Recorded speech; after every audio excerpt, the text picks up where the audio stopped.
Movie की शुरुआत में हम पैम नाम की एक लेडी को नींद से जागते हुए देखते हैं। उसका घर एक पहाड़ी इलाके में है। पैम एक सर्च एंड रेस्क्यू वॉलंटियर है। उस दिन सुबह नींद से जाग के वो माउंट वाशिंगटन में हाइकिंग करने के लिए रेडी होकर निकल पड़ती है और एक स्टोर से कुछ सामान लेकर कार से हाइकिंग साइट तक पहुंचती है।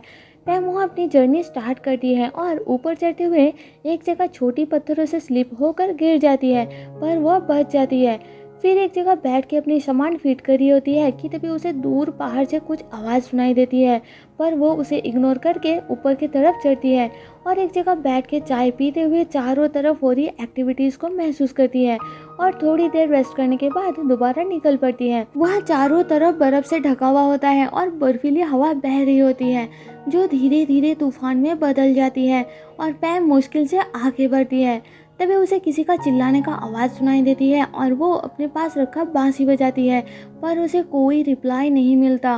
तभी उसे बर्फ में किसी के पैर का निशान नजर आती है और उसे फॉलो करते हुए पैम आगे बढ़ती है, लेकिन वो खुद ही एक जगह गड्ढे में गिर जाती है। वो मुश्किल से ऊपर की तरफ आती है, पर पैर स्लिप होने के कारण दोबारा नीचे गिर के बेहोश हो जाती है। होश में आने के बाद वो खुद को पूरा बर्फ में ढका हुआ पाती है और उठ के दोबारा वहाँ से निकलने की कोशिश करती है, पर कोई फायदा नहीं होता। ठंड के कारण उसकी हालत बहुत खराब हो जाती है और वो दोबारा बेहोश होने लगती है।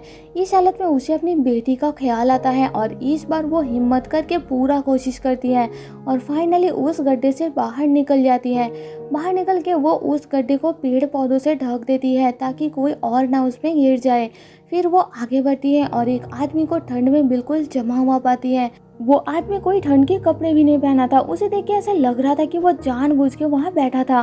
पैम उसका नाम पूछती है, पर वो कोई जवाब नहीं देता, इसलिए पैम उसे जॉन कह के बुलाने लगती है और उसे ठंड से बचाने के लिए अपने पास रखा कुछ गर्म कपड़े पहना के उसे एक प्लास्टिक से रैप कर देती है। थोड़ी देर बाद पैम जॉन को लेकर आगे बढ़ती है, पर जॉन का हालत इतना ज़्यादा ख़राब था कि वो चल भी नहीं पा रहा था। वो बार बार गिर जा रहा था। जॉन हिम्मत हार चुका था, इसलिए वो बार बार पैम से दूर पीछे की तरफ जाने लगता है और एक जगह अचानक वो दौड़ता हुआ जाकर एक पत्थर के ऊपर से नीचे कूद जाता है सुसाइड करने के लिए।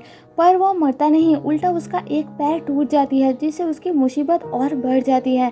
पैम उसे सहारा देती है और दोनों नीचे की तरफ बढ़ते हैं। आगे वो दोनों नीचे उतरते टाइम एक जगह स्लिप होकर नीचे गिर जाते हैं, जिस कारण जॉन की पैर की हालत और ज़्यादा ख़राब हो जाती है। तो पैम एक जगह उसे बिठा के थोड़ा खाना पीना देकर उसके पैर का मरहम पट्टी करती है। अब रात हो जाती है और दोनों आगे बढ़ते हुए एक वाटरफॉल तक पहुंचते हैं। पैम उसे आसानी से क्रॉस कर लेती है, पर जॉन की पैर में चोट लगने के कारण वो उस वाटरफॉल के ऊपर गिरा एक पेड़ के ऊपर से उसे क्रॉस करने की कोशिश करता है, पर वहाँ गिर के पानी के साथ बह जाता है। रात के अंधेरे में पैम रोती हुई उसे ढूंढते हुए एक जगह थक के बैठ जाती है, पर उसे जॉन नहीं मिलता। तभी उसे सामने से कुछ आवाज़ सुनाई देती है और वो पानी में उतर के जॉन को आवाज़ लगाती है और उसे अधमरा हालत में पाती है। पैम जल्दी से उसे पानी से निकल के किनारे तक लाती है और फिर जब वो थोड़ा ठीक हो जाता है दोनों मिलके आगे बढ़ते हैं और रास्ते में पैम अपनी दोनों बेटी को याद करती है। दोनों चलते हुए पहाड़ के नीचे जंगल के रास्ते तक पहुंचते हैं और वहां से एक कार को पास करता हुआ देख के जोर जोर से चिल्ला के उसे रोकने की कोशिश करते हैं, पर उस कार तक उनकी आवाज़ नहीं पहुंचती और वो वहां से चला जाता है। फिर दोनों चलते हुए अपने कार तक पहुंचते हैं। पैम जॉन को बाहर छोड़ के अपनी कार स्टार्ट करने जाती हैं और जॉन को अंदर आने के लिए आवाज़ लगाती है, पर इतने में जॉन भागता हुआ जाकर वही पास में रखा अपना खुद का कार लेकर पैम को बिना कुछ बोले वहां से भाग जाता है। पैम उसे पीछे से आवाज़ लगाती है, पर वो नहीं रुकता। इसके बाद पैम अपने घर पहुंचती है और कुछ खा पी कर नहाने जाती है और अपनी बेटियों को याद करके रोने लगती है।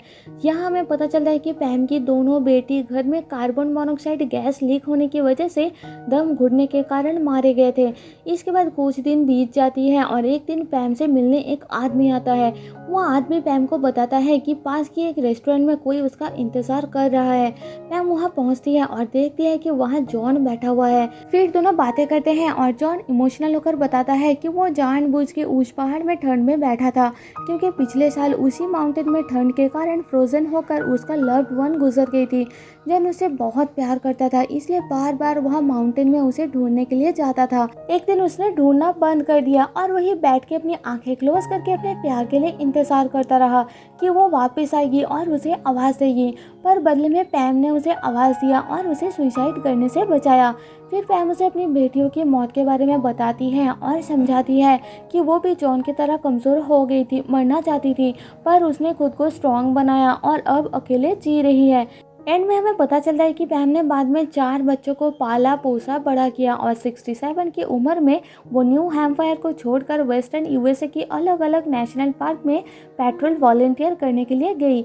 जॉन के थ्रू पैम को याद आता रहता है कि किसी की भी लाइफ चेंज होने में ओनली एक सही पर्सन की ज़रूरत पड़ती है, और मूवी यही ख़त्म हो जाती है। तो दोस्तों, जाने से पहले आपसे एक रिक्वेस्ट है कि एक्सप्लेनेशन पसंद आए तो प्लीज़ मुझे सपोर्ट करने के लिए चैनल को सब्सक्राइब और वीडियो को लाइक कर देना, जिससे मेरे चैनल को ग्रो करने में काफ़ी मदद हो जाएगी। मिलते हैं आपसे मेरे नेक्स्ट वीडियो में, तब तक के लिए stay safe and tata bye bye.